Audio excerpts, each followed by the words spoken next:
Kamouya ordre au chef de l'État Pesaki. Qui n'a réunion conseil des ministres. Alors qu'à bien qui général Kassongo. Kassongo monde ba semi so touche.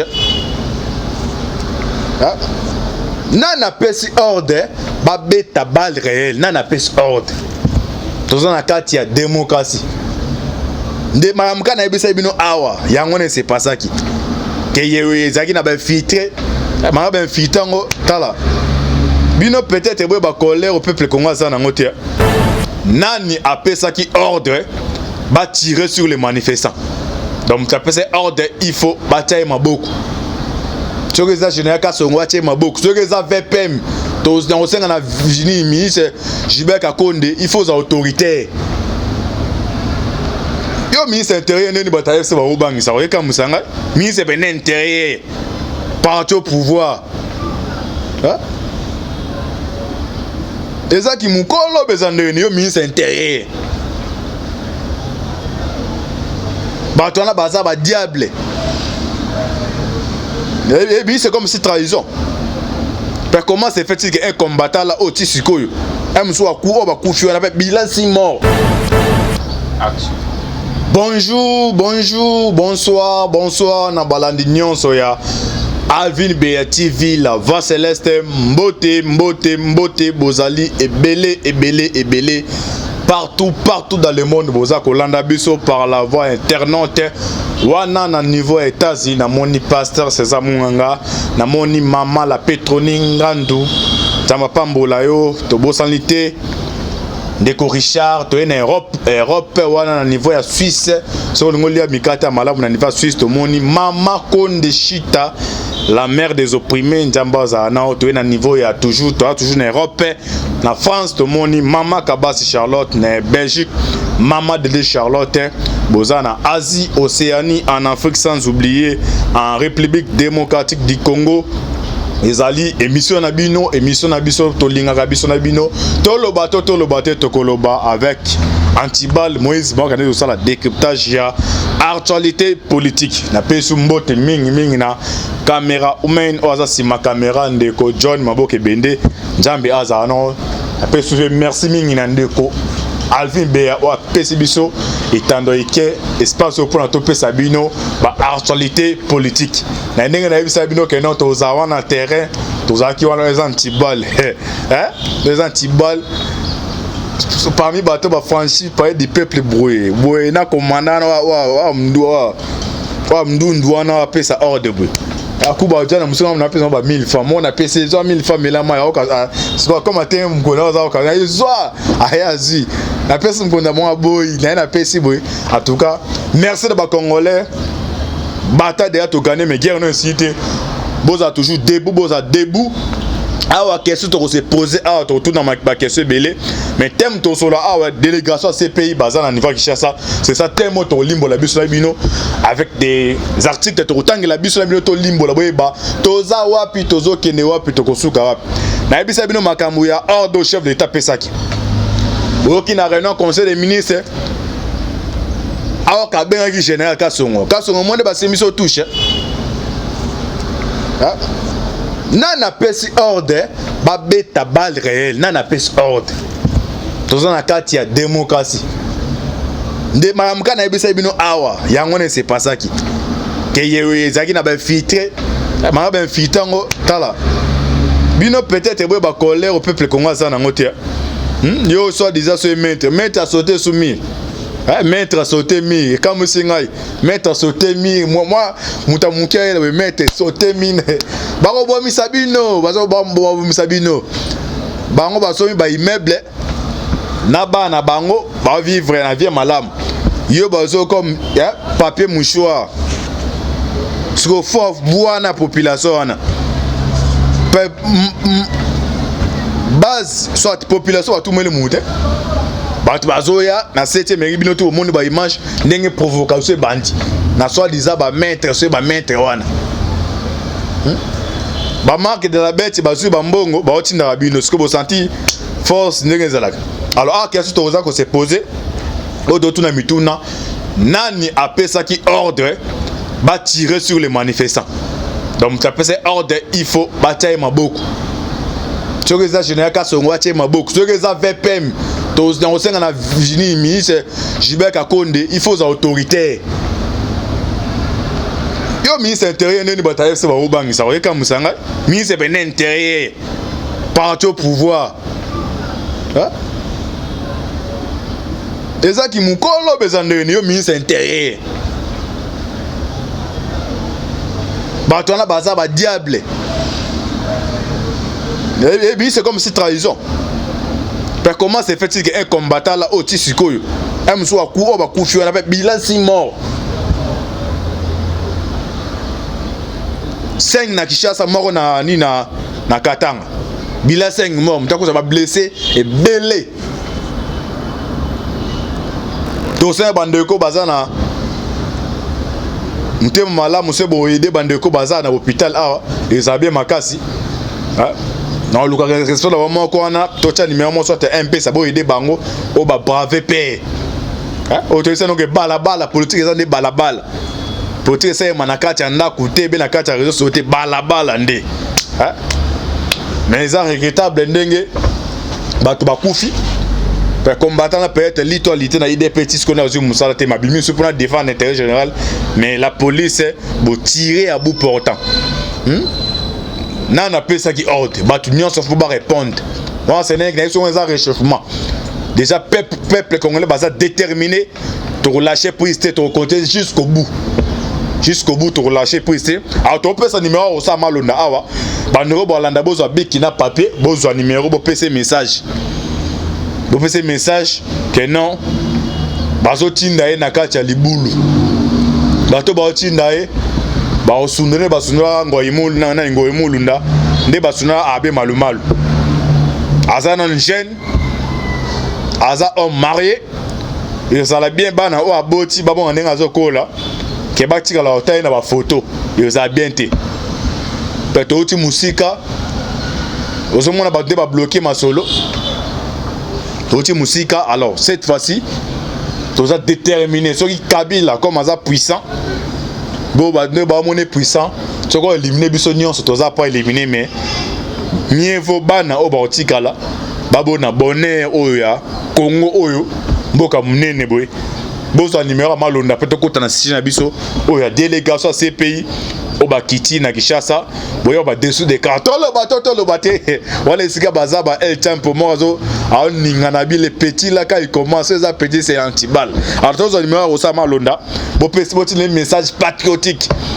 Donc message patriotique à taille congolais c'est retiré. Et là monsieur za batinda ra muto mais ce batinda yo mutale parce que bato ba ku feza na muto na hot. Ba batinda bazana ba utiliser bato. Ba utiliser au moment porter ba sundola yo. Ils en ont tardé yo mo déjà bimata héros c'est retiré. Pelo ko no so bazo ko forcer armabe. Malumalu ayaka na ndenge ne ko no église katoka tindi mais suka na be so ndenge akomaka akomonde kize akomi kizengi mitu ekabwani eti akufa kuna na répéta maître toi que non que son âme se repose en désordre parce que bato baza na pitié peuple était jamais peuple rose en pitié na bango. Alors bozo numéro ça alors sans plus tarder to continent maman na likambu na bisa bino que non il y a un prophète azana na Kampala soit en Norvège prophète Godé on dit appelle ça révélation et belé pour na Congo mon opportun toko tana contact dama pambole sikazali.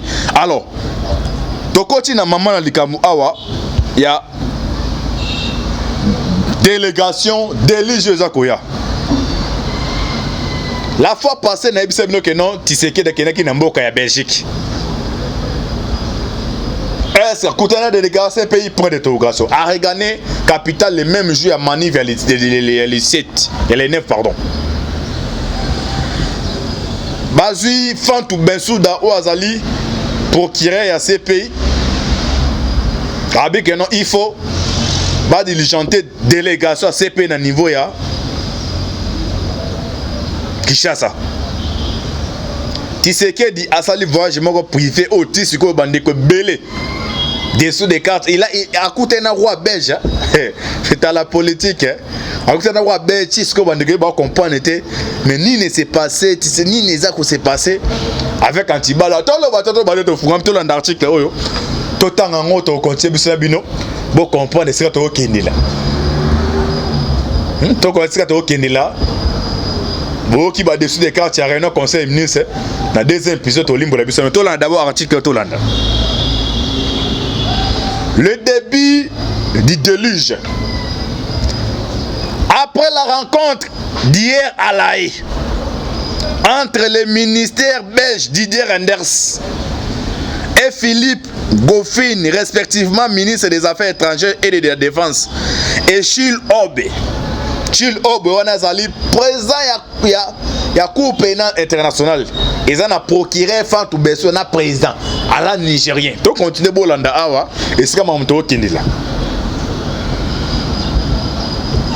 Chil Obe Ousunju, juge président et Fatou Bessou, procureur général de la Cour pénale internationale, dépêché par le roi belge Philippe. Une délégation forte de la division internationale du travail de la Cour pénale internationale. La répété bientôt Landa. Tout le bateau. Et le cognon sont Ezan et Bandeli. Ezapé na Soukanango. Mato ima ngongi na politique et foutakate. Kabila tala histoire ya Saddam Hussein. Kabila tala histoire ya Muammar Kadhafi. Alors yo bapesi yo grâce comme RDC c'est pour la première fois. Donc ça alternance historiquement bano ba robota ba mona ancien président mais yo comme on a entouré na ba Emily Mabe ozu ba marque de la bête no bête na ba o bazana na ba Shadai. Alors Toko Mara devait faire accompli. D'autant que l'article est analyse, vous comprenez ce que vous allez dire. Dans le bateau, avec Katiba, tu continues. Une délégation forte de la division internationale du travail de la Cour pénale internationale, en sigle dite bar CPI. Donc, division internationale du travail bar CPI. Division là, bayewa pi baye ko sala nini. La fois passée, collectif Yaba Avocat, PCJ, Bakene ko porter Kabila plainte à niveau ya CPI. Ah, to zongi siko na case de départ et pas makambo effet ki mukuna. Nemso ba bloko banda kala. La communauté internationale a bandé ko luka muto aux engagements ya ko zoua engagement ko arrêter Kabila. Alors mukuna ba utilisé qui na deux volets, volet national, volet international. Sinon mon FCC bali se caparer ba mi côté ça na procès ba que non muto yo to ando négliger mais derrière vous eza boye. Vous bandi sur le plan national, sur le plan international. Sur le plan international, ces pays ezaki bloque mon Kabila ezaki na gestation Kabila. Quand bloqué comme ma casse, abandonné contrôlant à travers Mbongo en OP sa pèse. Alors bataille que non, pour n'avoir frappé Fatou Bessouda, il faut pas utiliser ce qu'on présente à court. Pour frapper Fatou Bessouda, bien d'abord compte d'abord aux États-Unis, ils ont qui gelé. Si tu sais que dans ça voyage Namboka Belgique. Pourquoi la Belgique? Ton coach est au Landa. Vous comprenez ce que tu as là. Vous comprenez ce que tu as là. Une délégation forte de la division internationale du travail de la Cour pénale internationale, ainsi que dite par ces pays, vient d'arriver à Kinshasa autour de 9h pour une mission qui reste jusqu'à présent non limpide selon notre source digne de foi. Bakomi lelo vers 9h. J'ai battu délégation Bakomi. Et ça délégation Fatou Bessou a tini. Mais ça délégation il y a division. Nous avons répété là. FC n'a répété bon t'as répété division. International du travail. Nanya bengi si bango awa.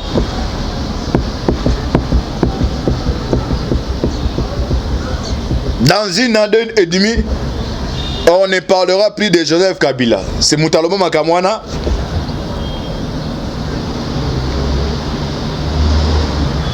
Herman Cohen. Alors les loyaux, vous comprenez que continue. Plusieurs se posent la question de savoir Si c'est le début des enquêtes promis récemment par Fatou Bensouda concernant les atrocités de guerre dans la province de l'Itour de 2004 jusqu'à nos jours, ou bien simplement le début du déluge pour l'ancien régime de Joseph Kabila. Des questions ils ont posées. Nous avons analysé tout le temps dans le tout dernier article. Dans le tout dernier article, vous comprenez, Isra Makambu Ezali. Division et travail à ces pays, Banteri na Kishasa vers Neve. Baza délégation dans cette tropété, Baza 13. Baye une invitation ya nani. Baye na procuration ya nani. Est-ce que Baye Fatou Bensouda Moutou atini bango?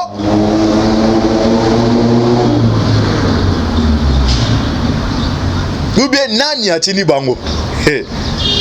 Mikolo Kabila voiture aza rouler dans les voitures eza na GPS. Donc GPS GPS système de géolocalisation. Ba PC ba conseil sur outil wapi. Ba stratégie non ça ba théorie c'est ba ça la ngoti. C'est ba kima. Na tourni ba stratégie non ça wana. Ba théorie c'est ba ça c'est ba s'échapper. Bon comprendre ce que maman to kende là. Donc ndako azo fanda ba bilo eza géolocalisation ba PC conseil eza tout autour na été. Ndenge bazo ya awa bako sala banquet ba sala bandi banquette. Monisco PC bango rapport. Ba na gouvernement ministre de la justice. Ah, ça va comprendre maman et betami. Hein? N'est-ce pas magambo aujourd'hui onati? Que tout ndaka sende aza otalela, akomota la bioli na musika. Nde ka tumbina Salomon idi bando tela. Congo na Zambie. Nde tout ndako motela. So muta jouer intérim eza vice naï. Azali membre ya IDPS. Il m'a joué ministre de la justice sikoyo. Petou na bureau azo commenter. Asa déjà à son taux déjà yemo disqualifié, démissionné. Na kombo ya gouvernement rapport bozami pas ministère de la justice. Azali membre ya IDPS. Hein? Moi tout ne mantibal, moi t'es Kabila profiter. À l'occasion de ministre de la justice, attends nommé pour les gars ordonnance. Et les exemples ordonnance à tirer dans la taille une année. Eh bien 2 ans. Pourquoi ça doit être là? Donc délégation, bah ça déjà out. Si quand tu comptes en profondeur, bah délégation n'est pas out. Bah élément nini au baye nango. Ozo laksa kena ba ozo mututel. Tolo bato landa su awa. Deuxième article tout en abisabino.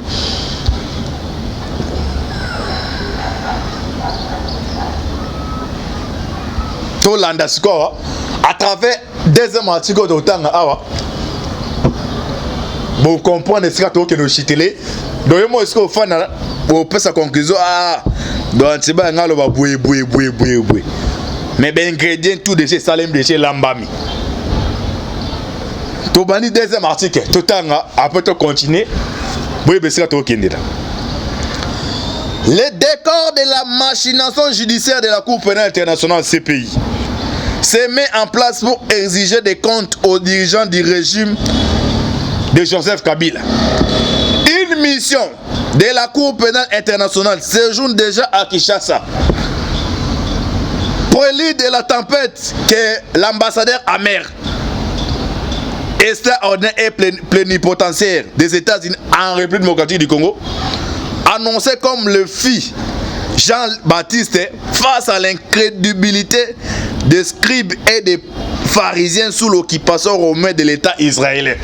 Et que Pena bien répété, n'est qu'à histoire la Bible des Alaki. Yango bateau, on a besoin de micro, marque de la bête. de 666. Kolingate, yo za la marque de la bête wana. La Cour pénale internationale, CPI, est très bien documentée sur non seulement des crimes, mais aussi les auteurs des crimes. Les auteurs des crimes. Est-ce que pendant que Kabila basé, conscience d'abord, on va maman basali maman lo ba ah. Au basé, bah tu vas faire d'année. Nous besoin tout le monde, il fallait pas pour tout le monde. Tu se regardes ça de toutes les façons. Yakobo Mamoto, mais ouais, tu continues. Les crimes, mais aussi les auteurs des crimes, imprescriptibles que les dirigeants du régime criminels de l'affaire avaient perpétré en toute impunité durant les règnes tout puissants et sans partage. Aux actifs du régime criminel de l'AFDEL sont entre les mains du Congo plus de 10 millions, soit équivalent à la population des royaumes de Belgique, qui sont des victimes congolaises exécutées sans aucune sépulture. Donc Kabila, c'est un document oyo délégation baye plainte va déposer, elles ont plus de 150 plaintes. Jambi nangai. Donc la histoire ya CPN s'alimenter. Mutu moko 150 plaintes. Donc nombre ya bateau ya bomis 10 millions. Jambi ya lola, mutu aboye vraiment. Awa sikoyo. Eskasko makame funga mi yango. Et dans le bateau, mais est-ce que tu as commis? Scobino, Bama qui est de la bête au Botikali. Est-ce que vous êtes au courant de Makamboy? Il y a Moutou à Sal. Il y a Liboso. Crime de génocide. Crime de génocide.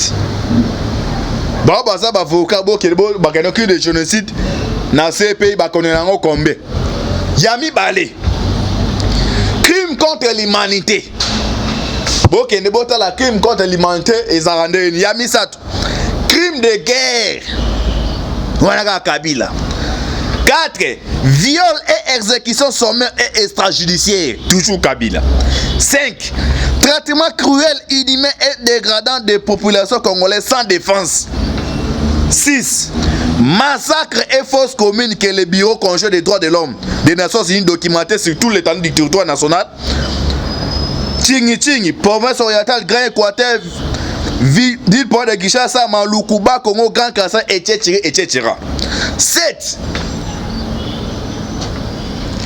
Destruction volontaire et pillage systématique des ressources naturelles. 8. Meurtre, violence des opposants politiques qui constitue un crime de guerre et un crime contre l'humanité. 9. Viol de bébés. Na kasa bomona masa nani na masa kasi kamwena sapu. Bana mura wana tanga Kabila. Ba kota na bandako bakuti bébé. O alati lamba rouge ba bimisi bébé boy ba beta masa si boy. Heureusement ba image ezwa sur 5 satellites. Na kasa yona mo kasa yona ba bébé mama ya kamwena sapu. Bébé pena bimise ba beti masas. Innocent batu ya njambe moi aibi sous mon côté. Viol de bébé, filles, jeunes femmes, mères, mais aussi des jeunes hommes, des hommes violés de façon cruelle, souvent en public et en collectif, en insérant du plastique brillant ou des objets contendant dans leur partie génitale, preuve de tenue de l'hôpital pense. Bon ben on est dorté Mukwege yaka. Tout le monde a Kabaluka mais il faut éliminer pour le bleu. Que non, va massacrer ça les petit à niveau est. Jour ba crime non so bakanga biso. Témoin oculé les dorté. Tous les membres ont violé cette opération. Ba image les ala kaba photo les ala. Donc témoin oculé les raillé. Et on kabla tatara de tout la façon non so à éliminer physiquement mais Simbaka te disent. La justice préquérir à la paix et au développement durable de la République du Congo d'ici Dr Mukwege. Alors, ba criminels sont énumérés awa. Eza ba crime oyo avec Mukuna akenda ko porter plainte. Azola ngonde sko awa. Ni ne salemi. Na relation internationale ebisa bino que non ba décision ya makaso ezwamaka, il faut pays constater azala informé. Na Belgique Tshisekedi bakuta na roi belge. Batina ki ba émissaire ya ba américain. O ba ki wana délégation présent à Cour pénale internationale. Bakutani ba il faut diligenter équipe. Présent et amis comme déjà au wana justice tout là. Moi ne précipiter ma carte. Bon précipiter ma carte comme une difficulté. Comme ministre de la justice, il y a PPRD. A commis télaté, là, il y a ce de la té. On a joué intérim. Boya dans le mbangu, makare qui est dans le mbangu. Il y a mon lobby dans réunion en conseil des ministres. Et puis c'est bango. Dans ça de toutes les façons forcées pour la coalition dans la beau terme. Mais on a mis monter pour la coalition. D'ailleurs, dans la manière mususu, au Canada la majorité. Ti a bien si bango na kata réunion conseil, m'deto le ba awa. Ah ngai ne bazar sko bazoe bate et ko to bandela wapi to ko sukela wapi minoko bocha wana mabe na mutu abandaka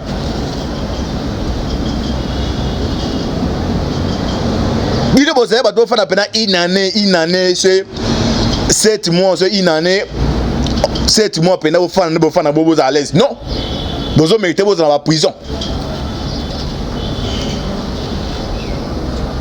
C'est ça délégation oyo CPI ba yoko sala awa mikoleza goya ba surprise za makasi mais na kacha ba surprise wana et aussi un soutien populaire peuple tous à la mobiliser tous à la déterminer tokolonga bateau. Merci à Bandeko Bazaki na balabala. Merci à Bazana balabala pelendi. Ngonge koki oyo. Congo ya Lumumba. Congo ya Tshisekedi. Congo ya Kizenga, Congo ya ba Congolais nyos. Ceux qui te l'ont écarté tribalisme, na répétera même une fois. Toko benga na bateau oyo. Puis na senti da order là. Ce qu'il joue à la population, la police va utiliser qui va bailler réalité. Mais elle retourne à langage comme ça. Mais ce n'est que le débit. Donc il côté réaction à bande quoi IDPS. Va passer dans 48 heures.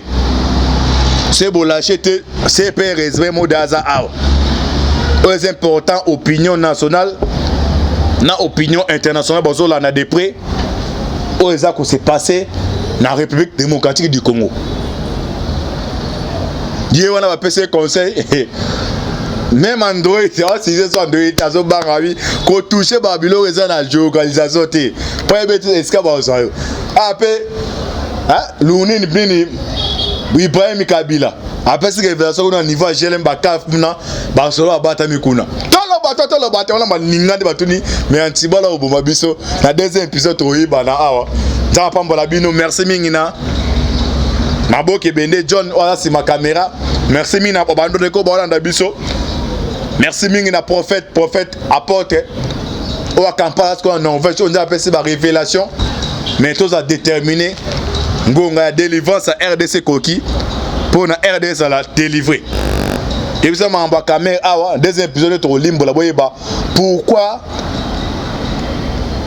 Olive Agekota la Amida Ibane Amida qui en kati Olive qu'est-ce que la Amida to limbo à deuxième épisode boy besika introduction ti na Souka Masolo. C'était votre humble serviteur Moïse Mon Cantibal Jambi Apambola Bino bo s'abonner à la chaîne La Voix Céleste Avi Beativi pour na bola na kantarel les informations politiques où ça s'est passé na kati ya République démocratique du Congo. Nzambe apambola bino, affaire à suivre. Ciao.